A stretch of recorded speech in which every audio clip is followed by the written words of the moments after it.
Tonight, hi, I'm Mike Clemens with sports. The Brewers open a 3-game series against the Pirates tonight after a thrilling 7-6 win yesterday to sweep the Mets. The game tied at 6-6. Bottom of the ninth, Isaac Collins at the plate, FanDuel, Wisconsin. Collins today with 2 hits. He's 2 for 4. Collins, fly ball, deep into right field. Isaac Collins, it is a walk-off home run. He's done it again, and the Brewers have won their 9th straight game. Now, despite the floods in Milwaukee, over 37,000 fans came to the ballpark to support the team. Was there concern they might stay home? I wasn't sure. Yeah, I honestly didn't know if fans weren't going to be able to make it, and they showed out. That's just Am fam for you, the Brewers Nation. They love their Brewers, and I love playing for this team. That's the Brewers' Isaac Collins. With sports, I'm Mike Clemens. As Wisconsin is dropping a line in your favorite fishing spot, this is the Civic Media Radio Network. I'm meteorologist Mace Michaels. Increasing clouds tonight, chance of showers and thunderstorms. Lows in the upper 60s. For tomorrow, a mixture of sunshine and clouds, a chance of a shower or storm, and a high in the mid-80s. And more sunshine for Wednesday, low humidity, and a high in the low 80s. It's 82 right now. The possibility of lung cancer can be pretty scary, especially if you're one of approximately 8 million current or former smokers at high risk. That's why SaveByTheScan.org wants you to know that now there's a breakthrough low-dose CT scan that can detect lung cancer early, and it only takes 60 seconds. You stop smoking, now start screening. For an easy quiz to see if you're eligible, visit SaveByTheScan.org. It could save your life. SaveByTheScan.org is brought to you by the American Lung Association's Lung Force Initiative and the Ad Council. We are the National Park Foundation, and together with you, we're creating a future where every person, every generation, gets their chance at an unforgettable moment. Learn more at nationalparks.org/foundation. You are never far away from your favorite radio station. We're always streaming on TuneIn and the Civic Media app. And if you missed your favorite show or game, listen to a podcast of it anytime on the app or our website, civicmedia.us. Jane Matnair and Greg Bach. Coming up on the show, a law giving Wisconsin nurses greater autonomy is being signed into law. And State Senator Kel.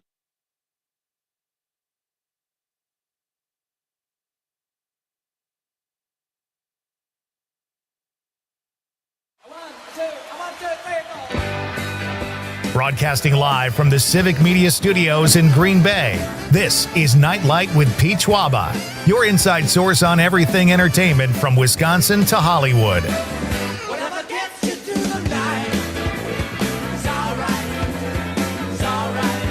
And now, a guy who never leaves the house without wearing a cup, Pete Schwaba. Welcome to Nite Lite, ladies and gentlemen. Happy Monday, everybody. It is finally the start of a new week where we get to all come together and talk about things that make us happy. And of course, I'm talking about movies, TV, music, comedy, sports, walking, gelato, all kinds of stuff. Hope you're having a great day. Hope you're off to a good start this week. Working the board, as always, is Conrad Krieger. Conrad, how are you? I'm doing great. Really? Yeah. Well, that's exciting. We've talked about a lot of bumper stickers here on Nite Lite. Yes. Ones that we think are cringe. Okay. And today I found one that actually made me laugh out loud when I was walking. What's that? I can't fully say it. While you were walking? Yeah, I was walking, and I see this car parked, and it's a picture of a cat flipping off, Yeah. And it says, "I just lost my last flying blank." A cat? So a cat flipping. And that's what it was around it. And I was just like, okay, I don't know where you find that, but that's hilarious, actually. But is the cat just got a bad attitude or what? I don't know. They must be a cat person, They must have saw that and been like, that's totally my cat right there. A really rude cat person. Are you a cat person? I would say I'm more of a dog person. Yeah, okay. But I have never owned a dog. Only cats. So you've had, that means your parents are cat people. Yeah, I mean, we've had cats all throughout my life until I moved out, Oh, wow, okay. Well, that's kind of funny. I saw some of the bumper stickers I see on cars. I can't even kind of like what you just said. I don't want to repeat them because it's there. And I can't believe people broadcast stuff on their car. Like one guy had one, and this is one of the tamer ones I've seen. Certified beaver hunter.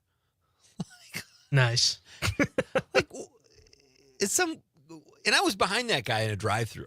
I'm like, does that ever work? Like, do women go, hey, hello, hi? I hear you're a certified beaver hunter.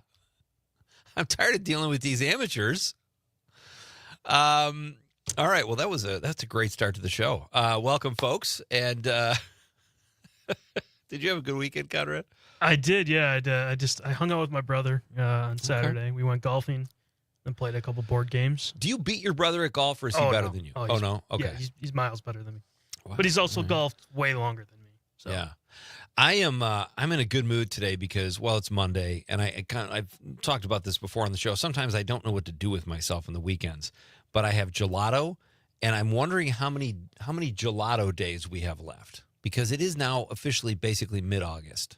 It's still warm. I'm thinking, like last year, kind of like mid-October, starting to kind of cool down like that. Because last year, September still felt hot. Correct. And they were open, but then they closed. I don't think these guys, Rise and Grind, are going to close or stop serving gelato through the winter. So that's kind of cool. No, because their coffee is phenomenal. So Correct. I think that coffee part will stay open. I agree. Yeah. We've got kind of a fun thing. During our first interview with my first guest, Fallon Buchholz, they will be here at 6:35. And you have something in common with our first guest I think you'll get a kick out of. We'll spring that during the interview. So you'll want to be here for that because... I was going to take a powder. Don't take a powder during that interview. But Fallon is my first guest at 6:35, and they created a show called Instability out of Oshkosh. So that's exciting. I'm excited to welcome my first guest into the studio. Fallon will join me. And then at 7:20... Wisconsin-based, more specifically, Northeast Wisconsin-based comedian Trevor Klumpner will be here. And I have not met Trevor before. Are you familiar with the comedy stylings of Mr. Klumpner? No, but I listened to that clip you sent. It was pretty funny. Do you have the clip? I do, yeah. Andy, let's get this a little taste here of my guest at 7:20. This is Trevor Klumpner. Turned into a love of Dungeons and Dragons, right? And then I started LARPing, which some people know. For those who don't know, LARPing stands for Live Action Roleplay. It's the people who wear the elf ears, they fight with the swords. It's essentially D&D for nerds who can afford their insulin. I had to quit doing it though, guys, because I ended up my costume from taking too much Adderall. That's relatable, right? I'm sorry, I forget we're in Appleton. Let me rephrase that. I my pants from taking too much meth. Ouch. That's a shot at the good people in Appleton. But Trevor is from the area. He can get away with that kind of stuff. So it'll be exciting to meet both of our guests tonight here on Night Lite. Both in the studio. That's exciting, too. I literally just came from the film Weapons. And I went to see it over at the Marcus East. Well, this time there was a couple. Last time I went to see Naked Gun a week ago, there was one other person in the theater, and this time there was a couple sitting just down the row in over one, and that freaks me out like it's scary movies. This movie was not that scary. It was creepy. The director, Zach Cregers, did a film called Barbarian that I watched on a whim because I thought the trailer looked really cool, and every once in a while I do that, and I loved Barbarian. That was a couple years ago. This thing, Weapons, got much better, higher reviews, like a 90 or was it 95% or something on Rotten Tomatoes, and it was good, but it's not as good as Barbarian. Barbarian was like a cleaner story. This was creepy, and it was about kids, and the director, Zach Cregers, said kids freak him out. He doesn't have kids, but he finds kids freaky. So, and good performances, but not something I would have rushed to see. I was going to see it on opening weekend, which this is. Didn't get to the theater over the weekend, so I caught it today, and it was fine. But it's not something I needed to rush to see. You don't like those kind of movies anyway. No, I don't go out to watch horror films. Yeah. Well, When they get a 95%, I do. Okay. Yeah. But I'm not. I would say don't rush out to see it. It's fine. Josh Brolin's good. Julia Garner is good from Ozark. Some good performances, but just, I don't know. It's just okay. Did you go watch Freakier Friday? No, it's too scary. Oh. I'm it's scared right there of in that. the title, buddy. I'm scared of Lindsay Lohan. Yeah, scared of Lindsay Lohan. I would watch that though. I'll wait till it comes out on streaming. I'm not going to go to theaters to see it, but my buddy Jimmy Pardo always said this is one of his favorite. When something came out he didn't want to see, he goes, "I don't watch that movie if it's playing in my glasses," which is a great way to. I don't know if I feel like that about Freaky Friday. Freakier Friday, I should say. It did get good reviews. It got like, do you think 80%? The next one will be Freakiest Friday? It's got to be. Yeah, right? it If has you're to going be. grammatically correct. It absolutely has to be. I did end up going to a. Let's do this first. We have a fun kind of a question today, and it kind of describes my mood today. So let's get to the Nightlight question of the night. Let's talk about the question. Okay, question. Question. Question. Pregunta. Question. Question. Hey, I have a question. Questions? This question. Domanda. Question. Question. Questions.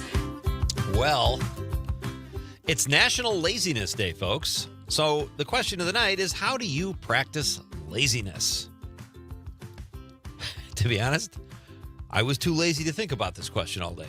I don't have a good answer. I would say for me personally, I kind of just ease into the day. I don't even really get dressed. I have coffee. I'll sit on the porch, do my New York Times puzzles, or play a game of video poker. I don't ever have a whole day dedicated to laziness, although there are days I won't work out or take a walk. I'll just kind of do what I have to do. That's about as lazy as I get. I'm not one of those people that just like stays in bed all day. But it's National Laziness Day. I want to know how you practice laziness. When you are lazy, what do you do? Inspire us. Drag us down into your realm of laziness and tell us how you celebrate. 855-752-4842. 855-75-CIVIC. National Laziness Day. How do you celebrate laziness? You can text us on the app also or on the stream if you're watching on Twitter, Facebook, or YouTube. Mr. Krieger, how do you celebrate laziness? I think it's pretty simple. I sit down to watch an episode, and all of a sudden 6 hours have passed, and I've watched so many episodes, and I'm just sitting there on the couch. That's interesting because, like, I guess you're not really being active, but you're not doing it. You're this just is probably watching. a character flaw of mine. I don't consider watching TV to be lazy because I'm learning. I'm educating myself on what's out there. I'm entertaining myself. But yeah, I guess a lot of people probably do consider that lazy. Yeah, it's just so easy to like say at night when I'm trying to fall asleep, and then I watch something I enjoy, and then all of a sudden it's 3 a.m. and I started at 12. Listen, it's true laziness if you don't even like what you're watching. Like if you're sitting there, if there's like a That 70s Show, a marathon on like TV Land or something, and I watch 4 episodes, to me that's being lazy because I don't really care about the show that much. But I don't know. Let me know what you do to practice laziness. And people do it different ways. Some people do nothing. Some people have no problem doing nothing. I've never been one of those people, but I can lounge because I'm one of those people, like, I always need my brain to be stimulated somehow, whether I'm playing video poker or doing a puzzle or writing a script or working on the show. Even if I lay down in my bed for a few minutes, I'm watching Seinfeld or something. Like, it's probably not healthy, to be honest. No, it's so easy to binge watch something that you really enjoy, and then all of a sudden the hours just go by. It's true. So let us know, folks. Be part of the show. There are no wrong answers. There are only your answers, and we love to read them on the radio and love when you precipitate, as John Candy would say. So I had the privilege of going to my wife's class reunion this weekend. That was kind of killed my Saturday night, but okay. I'm kidding. It was fun. It's one of those things where, have you had a reunion yet? No, I'm 2 more years. Yeah, 2 more years. Your 10th? Actually, no, 3 more years. Sorry. You didn't have a 5th? No.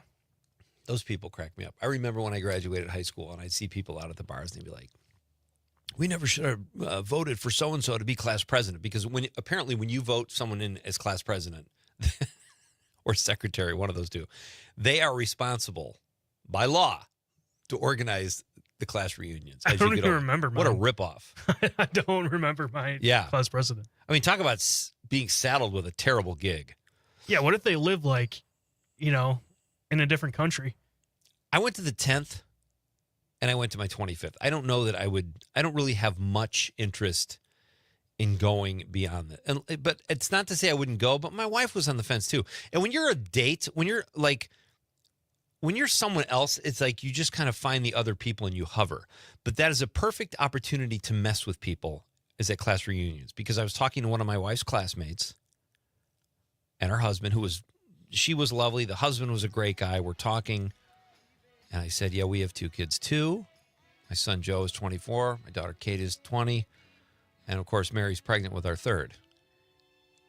And the look on the woman's face was one of shock, obviously, sadness, and horror. And I let it fester a while, and then I came clean. All right, our question of the night, folks. How do you practice laziness? It's National Laziness Day. Let us know. We got a lot of fun. We're talking TV tonight. We're talking comedy and all things in between. It's Pete Schwaba and Nightlight on the Civic Media Radio Network. Can't take my eyes off you.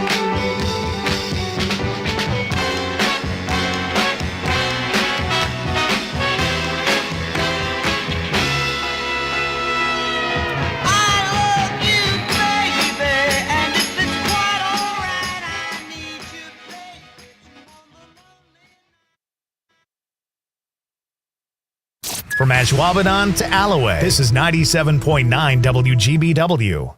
This is the story of the one. As a safety manager at a manufacturing plant, he does everything he can to keep his coworkers safe. From finding ways to reduce risks to keeping safety supplies in stock. And for that, he relies on Grainger. Grainger offers a broad range of quality products and next-day delivery, so he can always play it safe. Call 1-800-GRAINGER, click Grainger.com, or just stop by. Grainger, for the ones who get it done.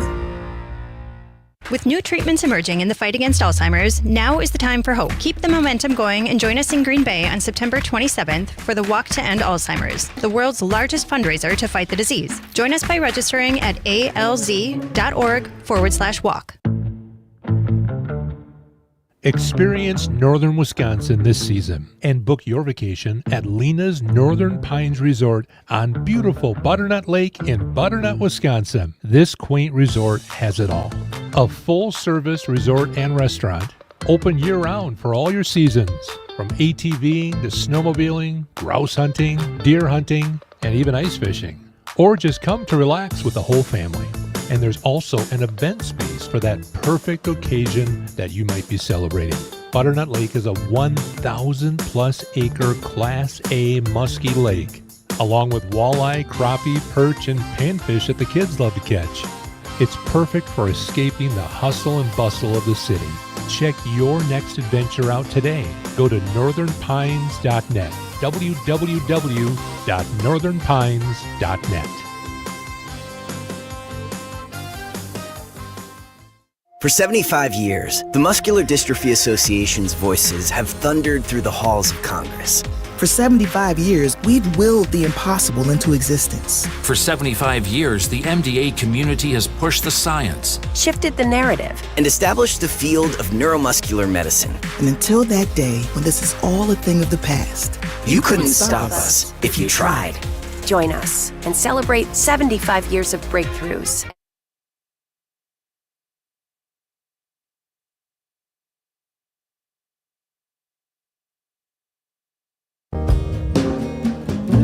You've been on a fast train, and it's going off the rail,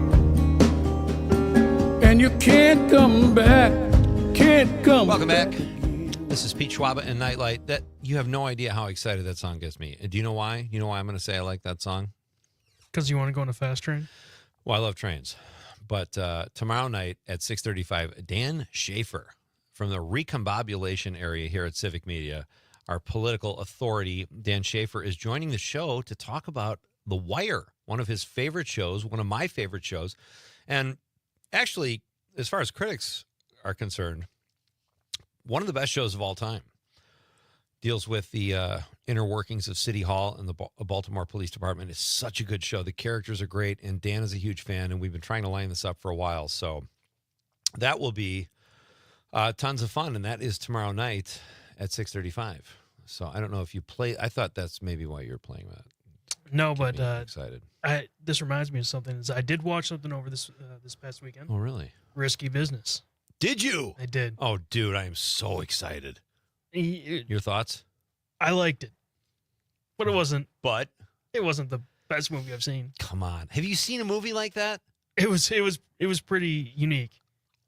You'll think about it, and you'll come around even more on it. Like, I believe that you liked it, but I think and whatever. That was from my time when I was even younger than you when I saw that. But it kind of creeped me out that they're like in high school, and then oh yeah, they weren't even close probably to that age. Ooh, yeah. Well, there's things you can't get away with now that you could get away with then. Fair point. Yeah, I guess it's 2025. What year was that made? 1983, I believe. Yeah, so that's a little different. Listen, it's terrible, but when I was in school, there were teachers that dated kids at times, like in high school. It's terrible. Dude, I'm telling you, and sometimes they had the parents' blessing. How is that right on any level? I mean, I thought it was weird then when you'd hear about it, but I just, those are people wired completely differently. Yeah, I don't. Totally wrong. Instantly be fired. But I never even thought of that. Like with Risky Business, I just assumed they were all 18. The way like the movie goes, you think they'd be like 25 or something around there. Yeah. Even because they're just sitting there in the basement smoking cigarettes and all that stuff. I don't have a problem with. Kids sneak beers, they drink, but you're right. It's the running an escort service out of your parents' house while they're out of town. That's kind of a red flag. I thought it was hilarious though when the Princeton guy comes. Oh, Bill, and he stays. Princeton can use a guy like Joel. I was in L.A. Where was it? I was in a baby store for some reason on Ventura Boulevard, and I think I was picking up something for my wife. And who walks in? Rebecca De Mornay, and she's pregnant from Risky Business. And there are some people, like I never approach celebrities, but there are a few who have impacted my life or the movies they were in where I have to fight not to say something. And she was very friendly. She was smiling at everybody, asking questions. She asked me out for coffee. I said, no, you're pregnant. That's not how I roll. All right, we got to get to we got to get off the topic. But you liked it. It's a good movie. Tom Cruise is great in it. And his friends are hilarious. I honestly enjoyed Fast Times and Ridgemont High better. Yeah. But it still was a good movie. Which also has a lot of inappropriate stuff by the modern day, but is also... I just think that I was laughing like the whole time in that movie. In Fast Times? Yeah, it's hilarious. Did I compare the two? Is that why you're... No, they're like closer, close to the... True. Because you told me to watch Fast Times, and I did. And I think, I agree with you. I think Fast Times is much funnier than Risky Business. Risky Business has some great funny stuff. Like Joe Pantoliano, Guido, the Killer Pimp, very funny. But it's more of a, I don't know. I would call it a comedy drama almost, whereas Fast Times is more straight up comedy. Guido didn't really scare me that much. No? No. He just took his stuff. Yeah, that's true. But your parents are out of town. They come back. You're gonna be grounded. You're looking at a week in your room for that. With your video games. All the furniture are gone. I think you get worse than a week. All right. Our question of the night, folks. It is National Laziness Day. How do you practice laziness? Going to some of our social media responses. Here's Conrad Krieger by sitting on my couch and watching How I Met Your Mother until I realized that 6 hours have passed. Again, you love the show. I don't consider that laziness, but we all roll how we roll. Daniel Wheeler says, lazy is a term of shame. It downplays the value of self-care and brands those struggling with avoidance as bad people. Stay strong, everyone. Love, Daniel. Danny Wheels with some words of wisdom. Mike Desitel on social media says, I'm afraid I overdid it. I rolled over in bed. Now, that is laziness. When you have to gear up to roll over. Mike, you're the text of the night so far. Our pal Amanda Nimmer, fellow civic media employee and social media goddess, says, sitting in an empty room and staring at a wall. That is lazy. That's just, I don't even know what you call that. That's just... Maybe depression. Pointless? Pointless? Well, I mean, unless you're meditating somehow. But she said staring at the wall. Staring at the wall. Not closing your eyes. I want to check in on her. Yeah. Let's see how she's doing. I don't see Amanda much anymore these days. I'm worried. Patrick from the 608 says, I handle it very well. Was that a laziness comment? Tom from New Berlin says, is procrastinating the same? No. I'll tell you why, Tom, because you can procrastinate and go out and play golf or watch a movie or, take a run. I guess they can be the same, but not necessarily. Patrick in the 608 says, practice it very well. So he's saying he's very lazy. Okay. Fair enough. Take a load off, Patrick. Sit back. Enjoy the night. All right. We are going to come back and talk about the TV show Instability with its creator, Fallon Buchholz. She'll be here. They will be here in studio in just a few minutes, folks, after the news. And then we got comedy with Trevor Klumpner coming up at 7:20. It's Pete Schwaba and Nite Lite on the Civic Media Radio Network. So when a teardrop falls, I wanna cry, cry, cry alone. When you're feeling blue, I'm waiting just for you.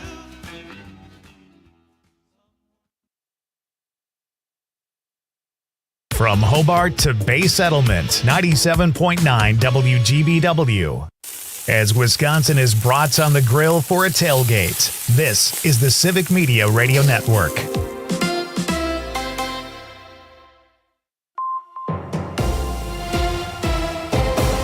From the 97.9 WGBW newsroom, I'm Lisa Hale with this local news update. Polarization, threats of political violence, Christian nationalism, and the role that faith communities play in democracy were topics of conversation as faith leaders throughout Wisconsin gathered for a panel discussion recently in Oshkosh. Reverend Nee Addo Abraham, the director of campus ministry and associate pastor of Press House at UW-Madison, said anti-Semitism on campus, school shootings at other colleges, and other political violence are hampering the spiritual development of students. The college students that I work with don't know a world without political violence sort of happening all the time. And not just the violent acts themselves, which we've seen an increase in, but like the legitimization of them through like our politicians speaking in ways that kind of encourage that rhetoric.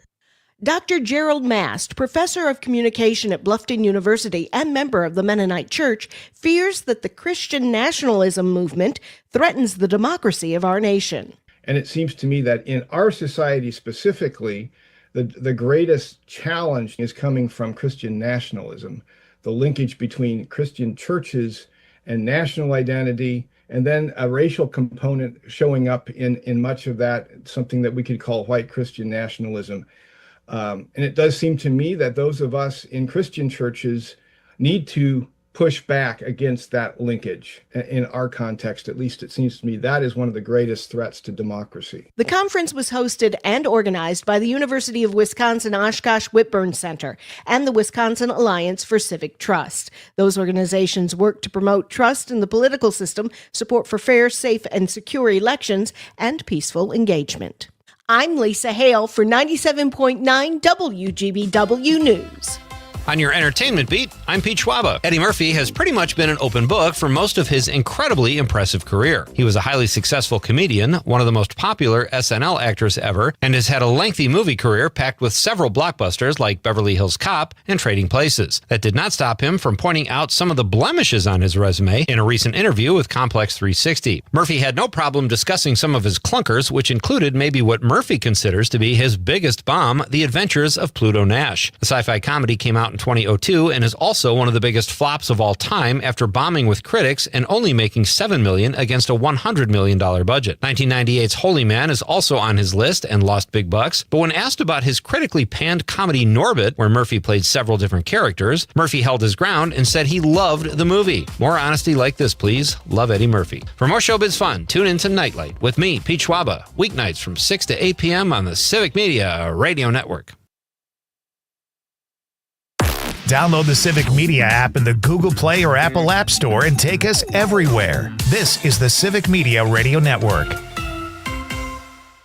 I'm meteorologist Mace Michaels. Increasing clouds tonight, chance of showers and thunderstorms. Lows in the upper 60s. For tomorrow, a mixture of sunshine and clouds, a chance of a shower or storm, and a high in the mid-80s. And more sunshine for Wednesday, low humidity, and a high in the low 80s. It's 82 right now.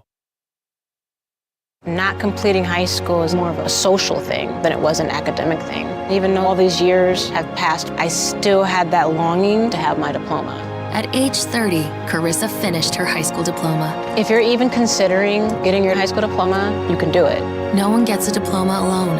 If you're thinking of finishing your high school diploma, you have help. Find free adult education classes near you at finishyourdiploma.org. That's finishyourdiploma.org. Brought to you by the Dollar General Literacy Foundation and the Ad Council.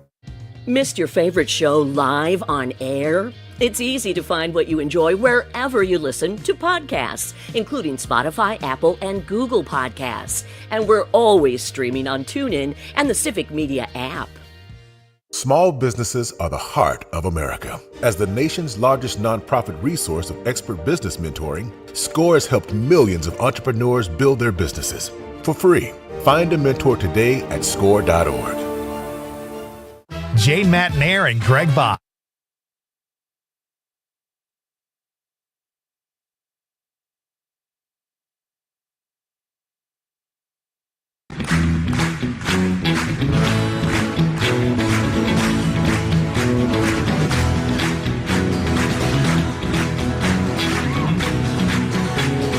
Welcome back. This is Nightlight. I am Pete Schwaba, and you've got the Civic Media Radio Network. Great to have you with us on this Monday night, ladies and gentlemen. Our question of the night, in honor of National Laziness Day, is how do you practice laziness? That is tonight's question. We've gotten several responses that we will get to shortly. So keep those responses coming in. You can also text us on the Civic Media app. We're on statewide, so just click next to the station you're listening to and fire away. And if you're watching on the stream, you can leave us a stream comment. Very easy to be part of the show, and hope you do. So right now, I'm excited to welcome my first guest of the night. They are the creator of the show Instability and made the drive all the way from Oshkosh. They're a UW Oshkosh graduate. Joining me now in the studio, Fallon Buchholz. Hi, Fallon. Hi. And it's Buchholz. I got it right? Yes. Yes. It's Buchholz. I said Buchholz the first time. Yeah, it's that common sounds a little mistake. more. Yeah. Buchholz sounds very crude almost. Buchholz sounds a little more sophisticated, don't you think? Yeah. Okay. Very good. Well, welcome. Welcome to the show. How are you doing tonight? Are you excited to be here? Yeah, I'm super excited. I've been looking forward to it all day. Really? Yes. Oh, wow. Well, now the pressure's on Conrad. So you got to stay on your toes, buddy, just in case. No, don't take a powder. All right. I should ask you this, and before we get started, this will be like a little icebreaker because we've never met before. Correct. But do you feel comfortable already? Yeah, I do. Am I making you feel comfortable? Yeah. Okay. In that case, how do you practice laziness? You're a writer. I'm a writer, and trust me, I know, and procrastination is a thing with writers. And you can be lazy or you could just blow it off completely. But what do you do to be lazy? I'm pretty bad at being lazy. Really? Well, not necessarily super bad. I like to watch something I've already watched on TV while scrolling TikTok, which I think a lot of people my age love doing that. But my mind is usually still thinking about what I need to be doing. So you got three things going on. You're thinking about what you're supposed to be doing. And it's not just people your age. I'm sorry to say, honest to God, I play video poker and I'll watch TV. And I always have to rewind the TV or I'll lose a hand at poker. It's like I'm a mess. And oftentimes I have stuff I should be doing too. So I don't think it's probably more prevalent in your generation, but people older than you are learning bad habits too at a rapid pace. So are you pretty good about writing? Do you write every day? Do you have a practice or a tendency when it comes to writing? I've tried to schedule it. It's not for me, scheduling it. I Okay. don't write every day, close to. I have multiple projects at once, and that's how I'm able to write Okay. a lot, but not finish anything for a long time. Well, you say that like it's a bad thing, or maybe you didn't mean it like that, but I think a lot of writers do that. They get sick of something, or some of us have attention deficit disorder, and some of us have attention deficit disorder. See what I did there? Let's start with instability. Tell us about this really cool show. It's a web series, right? Yes. All right, and you're filming it. You're in production now. Yes. It'll be out in a couple months, but tell us about this cool. I was reading about it, and it's very creative. But tell us about instability. So it is a web series. You said that. It's an unreliable narrator. And I got the idea from How I Met Your Mother. And I wrote it even more unreliable than Ted Mosby. I have the three main characters go into a diner years after they've graduated college. And there's a blocked author already there trying to figure out an idea for his book. And he can't think of anything. And Do you say a blocked author like he has writer's block? Yeah. Gotcha. Okay. And he can't think of anything. So these women walk in and they start reminiscing about their college days. And he hears everything they're saying across the diner. And that's what his book is about. So then when he starts typing, we go into the scenes from them in college. And it's his book that we're watching. That's really interesting. Is that hard? It's quite a concept, but there's a lot going on there. Is it give you issues when you shoot with like continuity, or is it nonlinear? You bounce back and forth between his book and the actual characters? It's linear-ish. Okay. But we have actually already shot all of season 1 at the diner with him, with the Okay. blocked author actor. So all of his scenes for each episode for season 1 are done. So the continuity, and we had pre-production meetings where we went through continuity and all sorts of things. So we have had a lot of meetings to figure this out. Nice. Where did you get the idea for this? So like I said, How I Met Your Mother was one of them. Okay. I loved How I Met Your Mother, and I love the unreliable narrator trope. And I also based the characters on myself and two friends that I had when I was 18, 19 years old. We met working together, not as Okay. roommates. But that's where I started, and then it bloomed into something new. Very nice. So do you see what I was talking about before, Conrad? There's going to be a little surprise for you. Conrad's favorite show is How I Met Your Mother. Yeah, it's a good show. And I want to tell you something else. Where was that character? There's a character, the last name Krieg. Oh, Colden. Oh, that's actually an actor. He's not a character. No, he's an actor in Yeah. your show, correct? Conrad, his name is Colden Krieger. Yeah. KK. Oh, wow. Yeah. Krieger the same way you do. Conrad Yeah. spells his name with a K. Ah, yeah. It's been a source of contention between us.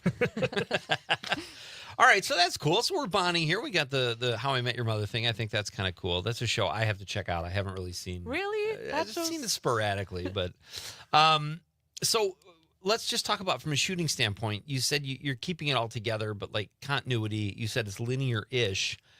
You shoot like you shoot if all the diner scenes get done for efficiency's sake. But what is that going to be like when you go into the editing suite and you're trying to put it all together from the way you have the story? Like it sounds like kind of a mind bender a little bit. So I'm actually not the editor. So my poor editor Jasper has to go through this. Okay.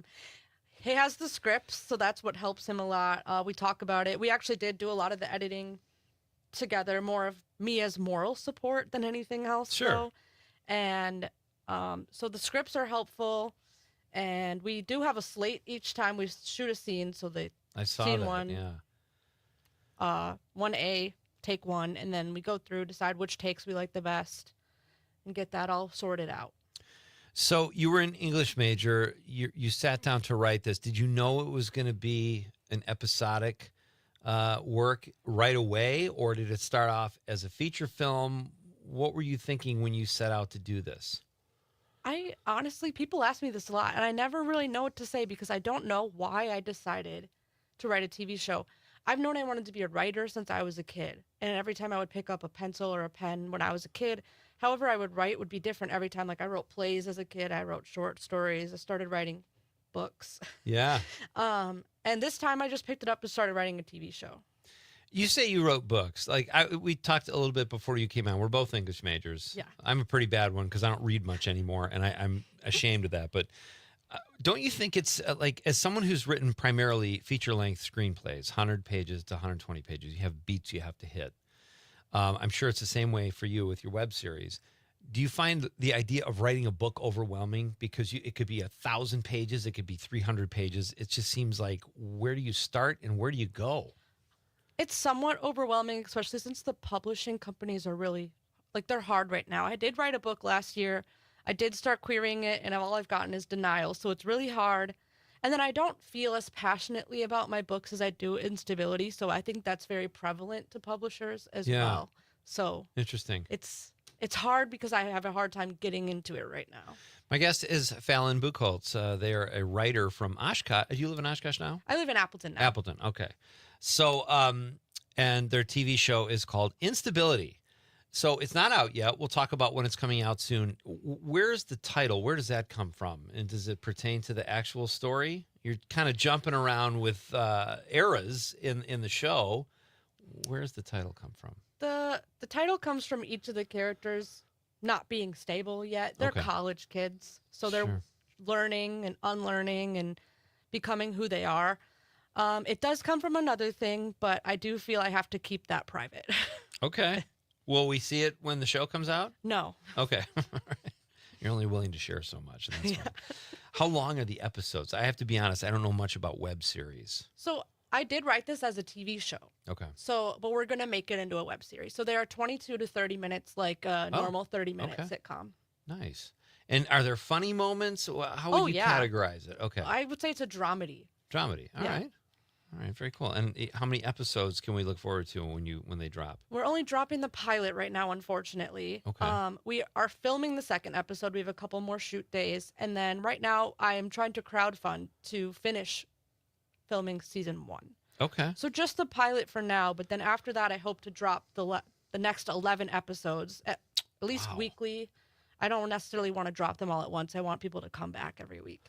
I think people think, I just said I don't know a lot about web series, but I know they're just as complicated to shoot as anything else you would shoot. What would you tell people who have never watched a web series before and they think, oh, this is just something you shoot and post like a 2-minute YouTube video? Tell them a little bit about the process and what you're going through in this labor of love. Yeah, I mean, I make YouTube and TikToks, and you can do a lot of that by yourself. Right. So this requires a team. It requires a good camera. You have to schedule people, which is very hard to get all the people on the same schedule, as well as paying for a camera. Not easy. Yeah.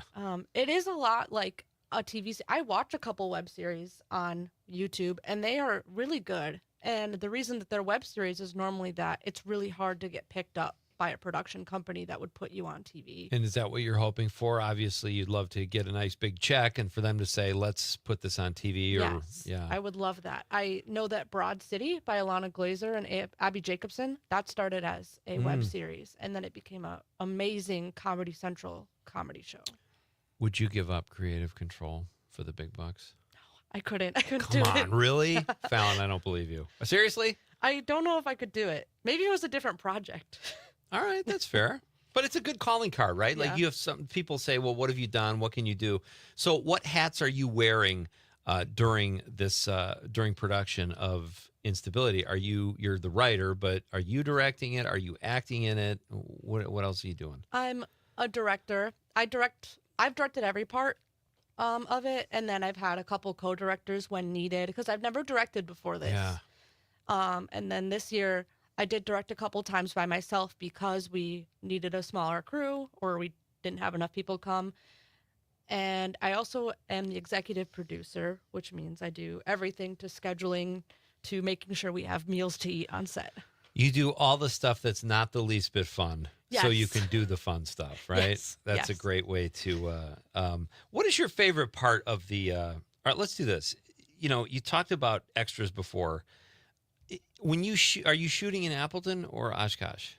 Both. We've shot okay. in Appleton, Oshkosh, Menasha, and Neenah. I know there's a lot of people that listen to this show who are independent filmmakers too. And is it hard when you shoot something like this, whether it's Oshkosh or Appleton or a small town? Do you find people are typically supportive? Like you said, you're shooting in a diner. Do they make you pay, or they say, we'd love for you to shoot here, just get our sign in the shot, or what? We shoot at Mims in Menasha, and I love to shout them out because they have Just a little plug, sure. amazing malts. Best malts I've ever had. And they do not have us pay. We come in on a day they're not open. Nice. And they let us shoot there. They're super nice. And that is how it's been for every location that we have shot at. Super nice, super accommodating owners. All right. My guest is Fallon Buchholz, and when we come back, they're going to tell us when you can see the first episode of this really cool sounding show called Instability. This is Pete Schwaba and Nite Lite on the Civic Media Radio Network.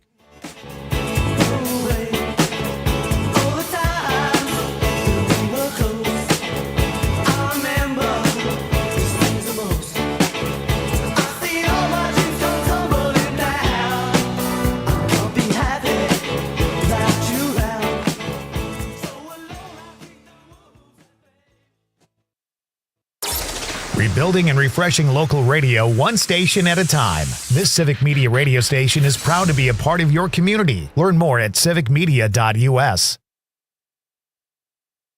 Are you ever questioning when life will slow down? Are you ever thinking of just relaxing and enjoying the simple things? All of this is possible, even while still being in the workforce. Worthington, Minnesota is a town growing, yet it's nothing like metro life. Professional and labor jobs, a beautiful lake, bike trails, recreation, acres of public hunting, festivals, and great people. Slow down. We're just a short drive away, so come join us. Worthington, it's worth a look. Hey, it's Amanda, and we all know that Northeast Wisconsin has some of the best events around, but trying to find them all can be tricky. So here at WGBW, we decided to do the work for you. Prevent boredom on any night by going to WGBW.FM and click events in the top right corner. You'll never have to spend forever scrolling to find out what's going on in your area. And if you got an event to share, hit us up by emailing info@WGBW.FM. We can work together to have real news and great conversation while giving you the 411 on what's happening in New Wisco. My part-time service in the Army National Guard makes it possible for me to be more for the community I call home. My training helps me at work when I lead by example. The Army National Guard has taught me the value of showing respect to those I come in contact with each day. My service also allows me to be there for my community in ways others can't. I help my hometown recover after nature strikes. My service in the Army National Guard allows me to keep my country and those I care about safe from threats. I also work with a network of professionals that help me succeed and accomplish the mission. Plus, the Army National Guard education benefits make getting a higher education a reality. Being an Army National Guard soldier makes living and serving in my community more rewarding every day. Learn how you too can live and serve part-time close to home by visiting NationalGuard.com. Sponsored by the Wisconsin Army National Guard. Aired by the Wisconsin Broadcasters Association and this station. Doctors Without Borders is delivering life-saving medical care where it's needed most in communities around the world. From bandaging war-wounded patients in Sudan to providing clean drinking water in Haiti, we're in more than 70 countries worldwide, bringing patients from sick to recovering, from emergency to aid, from crisis to care. This life-saving care is made possible by a global movement of supporters like you. Thank you. Teachers are diverse, skilled leaders, innovating to prepare students for our fast-changing world.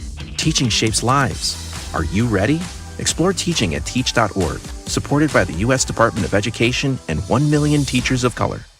You are never far away from your favorite radio station. We're always streaming on TuneIn and the Civic Media app. And if you missed your favorite show or game, listen to a podcast of it anytime on the app or our website.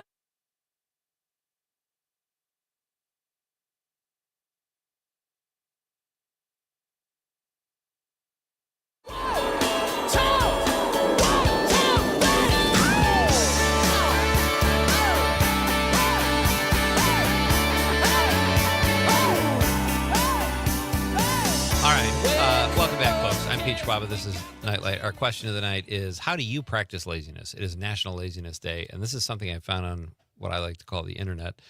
Englishman Jeremiah Carlton is widely considered the laziest man in the world.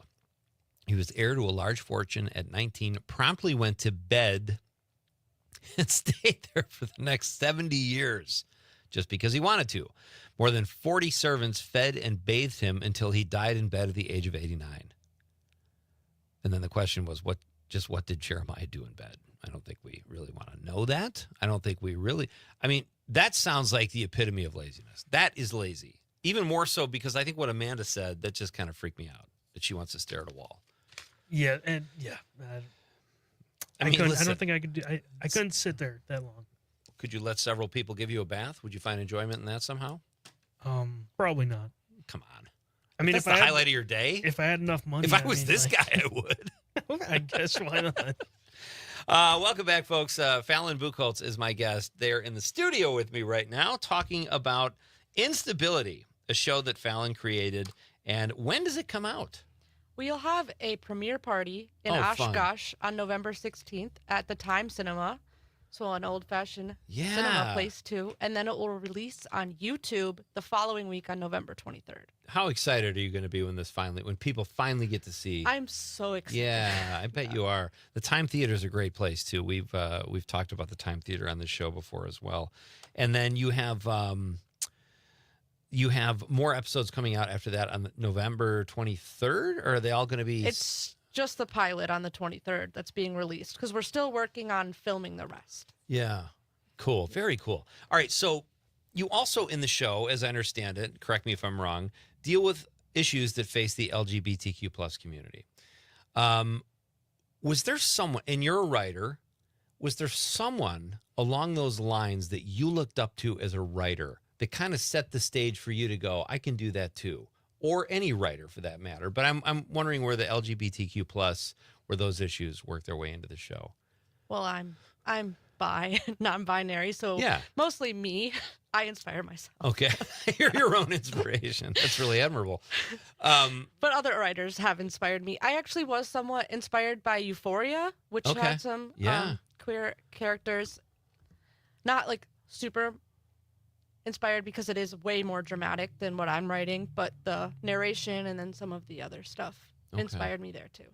So when you were in college, you said you were an English major. What writers did you look up to, or who did you want to emulate? I love Herman Melville. Oh, I nice. love him. Yes. And Virginia Woolf. Oh, wow. The classics. All right. I love classics. That's fantastic. So, have you test marketed the show at all? Have you showed it to people? And do you get feedback during the process, or are you the kind that doesn't want that? I haven't been able to show anybody. We're still working on finishing the pilot, editing it. Okay. And I do get feedback. I got feedback in the scripts with a group. I had a pre-production team that gave me good feedback. And then while we're shooting, sometimes I let people tell me opinions or ideas, actors, crew, anybody who has a good idea. Yeah. I will listen to it. And sometimes I take that advice and sometimes I say, I don't think so. Yeah. Well, it's good to be open-minded like that. You have to be. You said you had a funny story during filming. Yes. You want to share that with us? I hope Molly doesn't mind. My friend Molly and co-director and she does some other things too. She's also an actor in it eventually. We were outside filming last year for one of our scenes, and we have to be quiet once you're filming. Everybody has to be super, super quiet. We're all very calm, just watching it. Immediately after we stop rolling, she goes, I think I just got stung by a bee. Like 5 minutes ago. Matter of factly.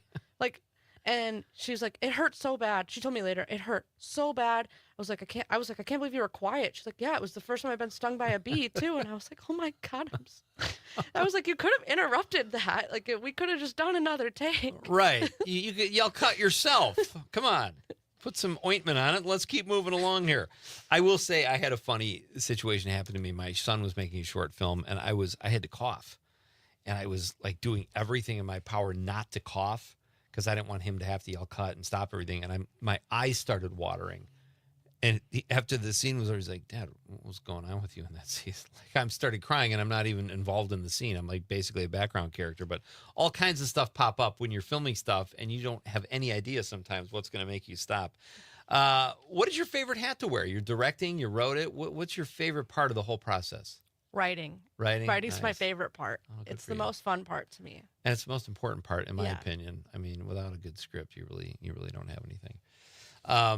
All right. Well, I wish you luck with this show, Fallon. This is exciting, and I hope you'll keep us posted. We would love to check it out once we can see it on YouTube or wherever, for that matter. Hopefully, a big network. Who knows? But what are you binge watching? So I'm binge watching multiple things. My partner and I, mostly him, but I'll watch it with him. He's been rewatching Community. Okay. So we've been watching that. I binge watch Bob's Burgers over and over again. And then I started a new show called Insecure, but I'm kind of failing at binging right now. It's been a few days since I watched it. You're being a bad binger? I'm being a bad binger. That's shameful, Fallon. All right, your podcast, we have about a minute left. Your podcast is called Age and Growing Old, correct? It's called Old to Young. Old to Young, okay. And you jump around with ages in your TV show. Do you have a fixation with age or the aging process?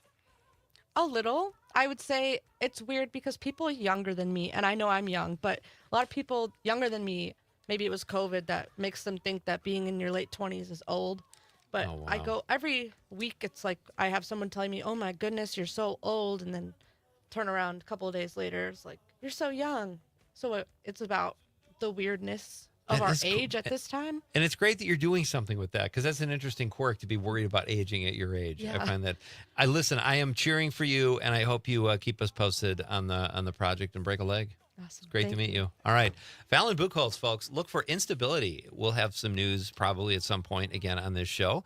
We are going to break for intermission and come back for Act 2, and then at 7:20, Northeast Wisconsin-based comedian Trevor Klumpner joins me in the studio. It's Pete Schwaba and Nite Lite on the Civic Media Radio Network. Let's go.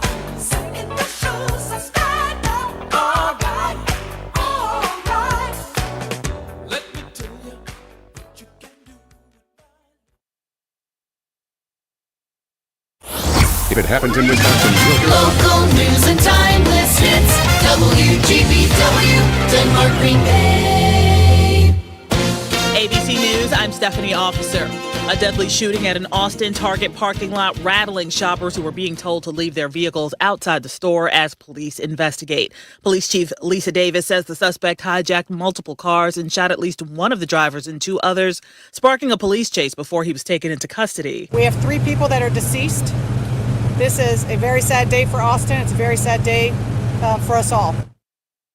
The NFL making league-wide security recommendations following the deadly shooting near their Midtown Manhattan offices 2 weeks ago that killed 4 people. ABC's Will Reeve. According to a new memo sent to all 32 teams and obtained by ESPN, the NFL recommending 3 changes: updated threat assessments to identify risks, armed law enforcement or security officers at team and league facilities, and weapons screenings to enter those locations, similar to game day procedures. This is ABC News. Local news, weather, and sports on air and streaming on the Civic Media app. This is the Civic Media Radio Network. From the 97.9 WGBW newsroom, I'm Lisa Hale with this local news update.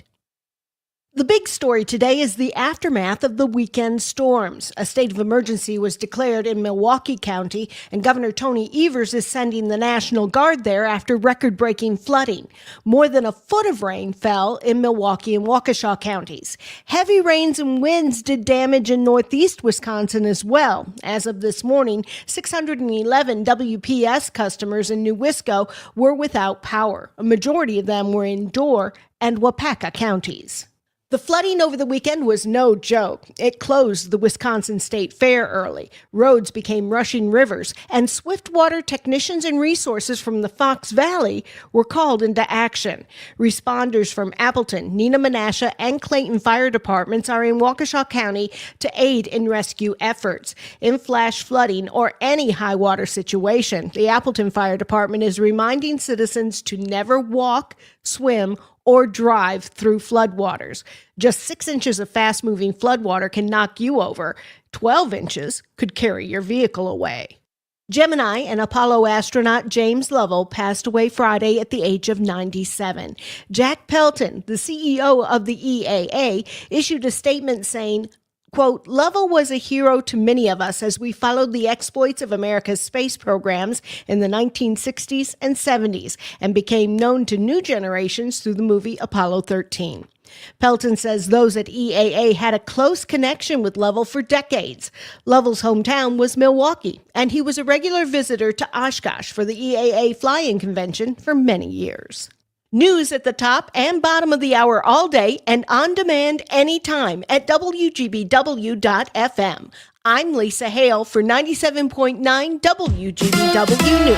The Pirates come to town. Hi, I'm Mike Clemens with sports. The Pittsburgh Pirates in Milwaukee tonight to take on the first-place Brewers. Jose Quintana against the Pirates lefty Andrew Heaney. The Crew beating the Mets yesterday 7-6 with a walk-off home run by Isaac Collins. Their 9th win in a row. Quinn Priester on the mound on how the Brewers came back after being down 5-0. That's the sign of a really good baseball team. You know, some days the pitching isn't great and the hitters, pick us up, and I never feel like they're out of a game no matter how far it seems like it, I'll use me, like I put them out of it today. Starting's not there, the bullpen's going to be there to pick it up, and then if that's not there, then the hitters are going to be there, and if, we just feel like we're never out of it. NFL, the Packers holding a close practice today after getting blasted at home by the Jets 30-10. You just don't wake up and roll out of bed and beat teams in this league. You got to come with a purpose. That's the Packers head coach Matt LaFleur with Sports on Mike Clemens. As Wisconsin is summer weekends being spent on the lake, this is the Civic Media Radio Network. I'm meteorologist Mace Michaels. Increasing clouds tonight, chance of showers and thunderstorms. Lows in the upper 60s. For tomorrow, a mixture of sunshine and clouds, a chance of a shower or storm, and a high in the mid-80s. And more sunshine for Wednesday, low humidity, and a high in the low 80s. It's 82 right now. Jane Matnair and Greg Bach. Coming up on the show, a law giving Wisconsin nurses greater autonomy is being signed into law. And State Senator Calda Royce is here to talk more about it. Join us. Matnair on air, weekday mornings 9 to 11. My name is DeMar Hamlin. I play for the Buffalo Bills, and I play safety. CPR saved my life. I've teamed up with the American Heart Association as a national ambassador to help create a nation of lifesavers, turning bystanders into lifesavers through CPR education and access to AEDs. Nearly 3 out of 4 cardiac arrests that don't happen in hospitals happen in homes. Join me to ensure everyone has the chance to live longer, healthier lives. Visit heart.org/nation. Is getting vaccinated on your to-do list? We can help you check that off. You've got this. Yes, you do. See how we've got you at yougotthis.usaging.org. A message from the Aging and Disability Vaccination Collaborative, powered by US Aging. Missed your favorite show live on air? It's easy to find what you enjoy wherever you listen to podcasts, including Spotify, Apple,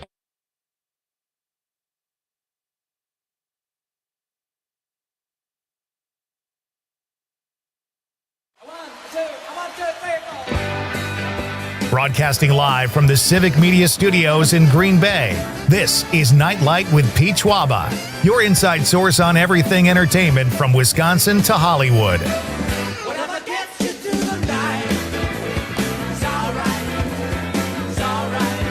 And now, a guy who still likes to build a fort, Pete Schwaba. Damn right. Welcome back to Nite Lite, folks. I am Pete Schwaba. You've got the Civic Media Radio Network. Oh, it's great to have you here tonight. That was a fun intermission. Conrad, what'd you do? Well. How'd you spend your intermission? Well, I went out for dinner. Got a couple appetizers. If by dinner you mean gelato. A couple drinks. Nice. So you're hammered. We're jamming here, folks. It's Monday night. It's great to be back on the air. We are prepared to kick off Act 2 here. If you missed the first half of the show, you missed me talking about the film Weapons. It's a new film that is just getting incredible reviews. I thought it was fine. It was creepy for sure, but I don't think it lived up to the hype of Zach Cregger's first film, Barbarian. I thought that was a much cleaner story, creepier, more scary for sure. But this was a good movie. I'm just kind of ashamed of myself that I rushed out to see it today. I came down early. I could have been laying in bed on National Lazy Day, but no. I got my butt to Green Bay to go see a movie to prepare for this show so I could communicate to all the couch potatoes what I felt about weapons. And it was good. It's not like I don't recommend it. I just didn't I didn't like it as much as Barbarian, Zach Krager's first film. So there you go. Talked a little bit about my my wife's class reunion. I went and told a few people my wife was pregnant. That was fun. And I got some very strange looks, which is really, honestly, that's what I live for, folks. I love saying stuff with a straight face. Maybe you guys do this too, just to get reactions out of people. You know what? This has really helped me. You know, I think when I go to my 10-year, yeah, I'm going to wear a monocle. Okay. I'm going to suit up. You're going to, all right. Talk in a British accent. Maybe a cane. Like I'm super rich. Oh, my gosh. And I flew in from London to be here. Do you think people might think the jig is up when they notice you brought your mom as your date? Would that be a giveaway? I think that's great. I think a lot of people BS, especially at that 10th reunion. It's like you kind of want to give the illusion. I remember at my 10th reunion, a lot of people were talking about how much they made. It's like, settle down, okay? First of all, I don't care. You know, I think I'm going to start the conversation. That's like, you know, an icebreaker. I'm just going to be like, hey, I haven't seen you. Well, how much do you make? I think that's always a good question. Ask them what religion they are, how they vote, and what they make. And then shoe size, just to throw it in. I'm going to have a napkin with those three written on it and just talking points for the night. Just to remind. There was a great comic who was already established when I started, Jimmy Higgins, and that's where the mom date came up. One of his jokes was like, you know, couldn't get a date for my 10-year reunion, so I brought my mom, which was great because a lot of guys remembered her from the prom. Oh, you're a good dancer. People don't forget. So you're pretty much caught up, folks. Our question of the night is, it's National Laziness Day, so let's celebrate and all share how we practice laziness. Text lines are open. Phone lines are open, 855-752-4842, 855-75-CIVIC, or you can drop us a stream comment or text us on the app.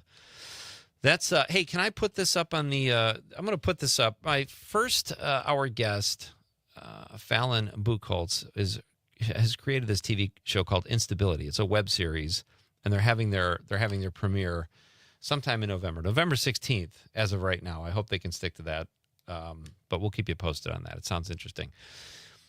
I shared also who the laziest person in the world was, Jeremiah Carlton, who laid in bed for 70 years. Do you believe that, though? What year was that? Who cares? Well, I'm just saying, like, there's a lot of, like, you know, if it was like in the early 1900s. Right. When you don't have video games or TV. Or what are you going to do in bed? Yeah. Maybe he got live entertainment to come in every day while he's laying in bed eating a croissant. Listen, I'm guessing people did pretty much the same things in bed we do now, but they probably take their time more because they don't have color television to watch. Yeah.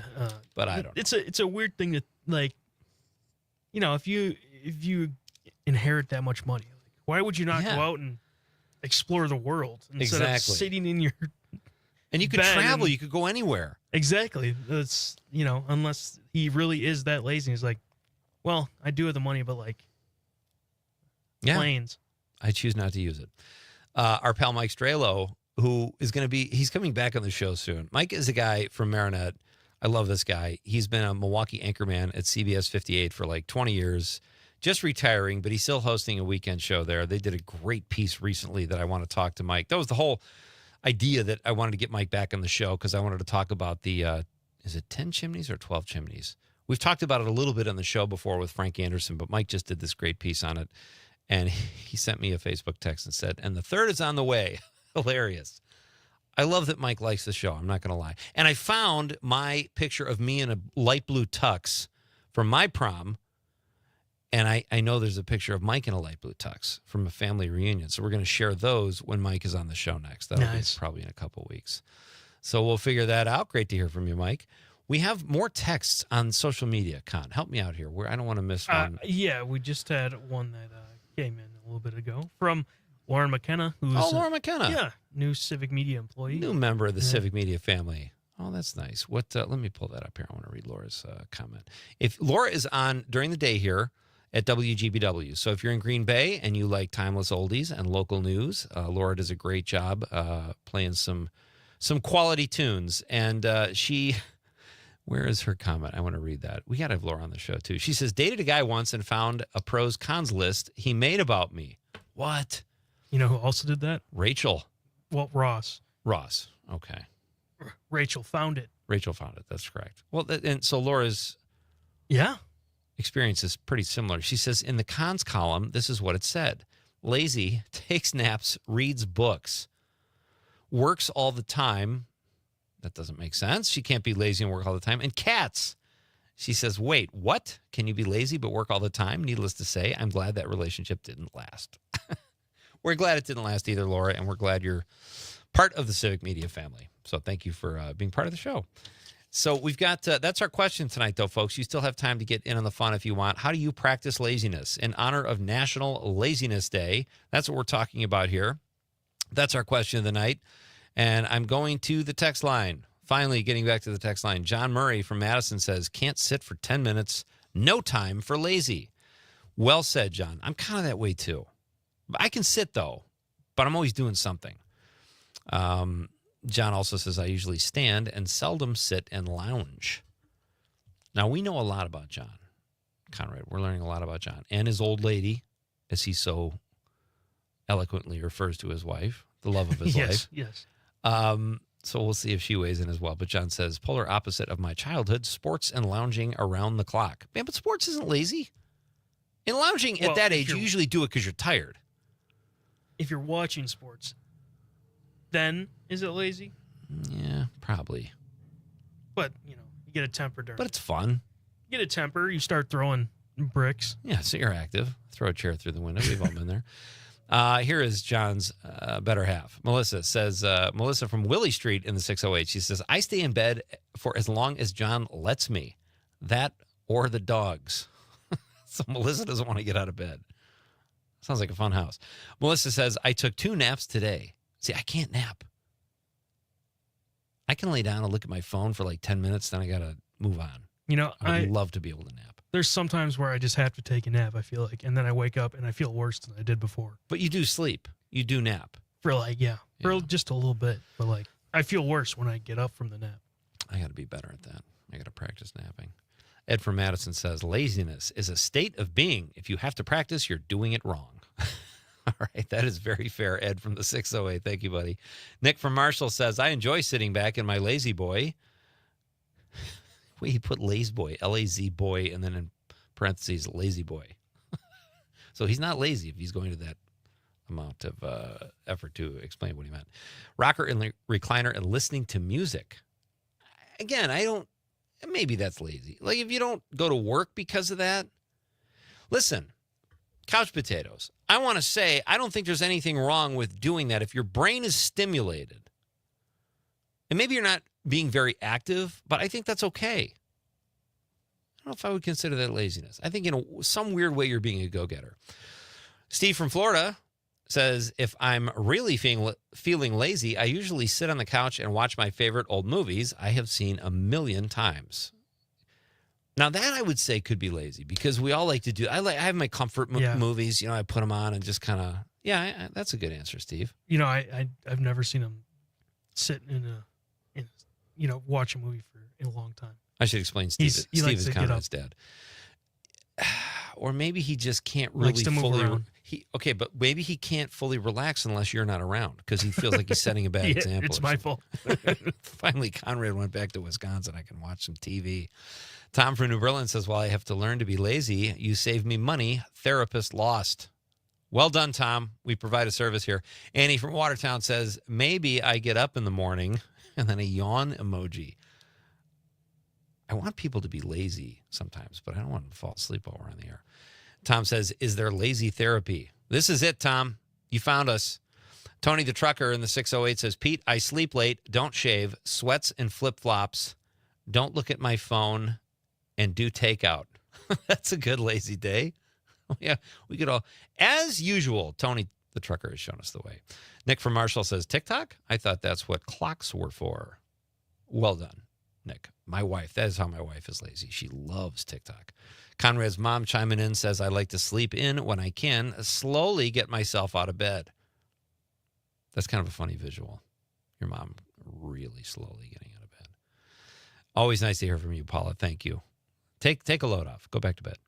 Nick from Marshall says, Lazeboy is actually the proper name. But it's lazy. Yeah, but so it's la and then dash Z. So it makes that Z. He's spelling it like Laz, like Baz Luhrmann. Yeah.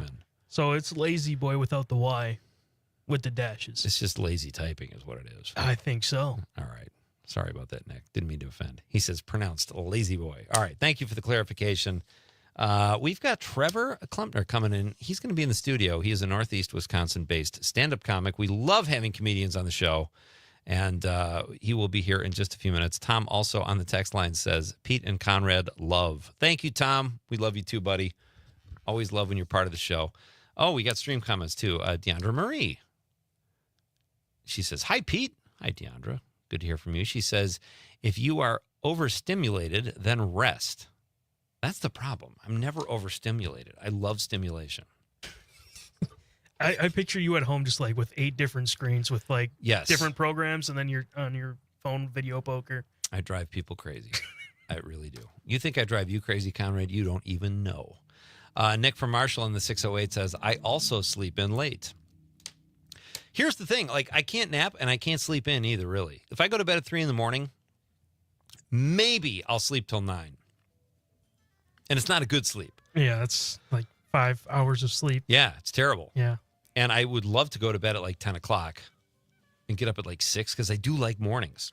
Yeah, it's hard. It's hard to, since we started doing the show, it's hard to fall asleep at like 10 anymore. And I'm out of here. I'm home by 9, but still, I got to eat something. I got to watch, I don't know, whatever. I'm making excuses. Just go to sleep. That's what my wife says. Why don't you come in? Go to bed at 10. I'm like, yeah, come home, eat, and go to bed. No, thanks. I gotta watch my stories. Okay, folks. Coming up next, Laughter will be here in the studio. Northeast Wisconsin-based comedian Trevor Klumpner joins the show. It's not too late to be part of this laziness extravaganza. How do you practice being lazy? It is National Lazy Day. Let's rejoice. It's Pete Schwaba and Nite Lite on the Civic Media Radio Network.